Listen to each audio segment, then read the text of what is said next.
मित्रों, बाइबिल का मिस्र, मिस्र देश का ओसिरिस, भारतीयों का इंद्र और यूनानियों का ज्यूस है।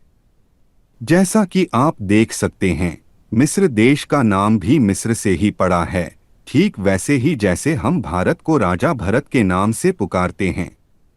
भारत में उनका बहुत सम्मान था और प्राचीन भारतीय हर साल मिस्र को कर सामग्री भेजते थे। बहुत कम लोग जानते होंगे कि इंद्र न केवल भारत आए थे, बल्कि Ethiopia, Phoenicia, Crete, Italy, Greece, Austria, France और जर्मनी जैसे कई देशों की भी एक लंबी यात्रा पर आए थे।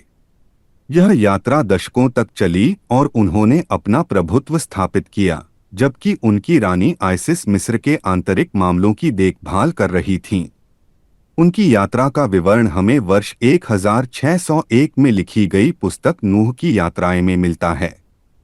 संभवतः वे भारत के विश्व प्रसिद्ध बंदरगाह मुज़रिस पहुंचे, जिसका नाम उनके नाम पर रखा गया था। नूह की यात्राएं पुस्तक में लिखा है, जिसे मैं उद्धृत करता हूं। इसके बाद वे चुपचाप भारत और इथियोपिया चले गए, जहां उन्होंने गरीब अज्ञानी लोगों को आवश्यक पोषण और भोजन का सही ज्ञान देकर उन्हें नीति, न्याय और समता के साथ शासन और नियंत्रण करने का तरीका बताकर महान कार्य किया। यहाँ भी उसने क्रूरता और रक्त से भरे अनेक अत्यंत कुरूप और भयंकर दैत्यों को परास्त किया, जिन्होंने अपनी महानता से एशिया के सभी देशों पर अत्याचार किया था। उद्धरण समाप्त।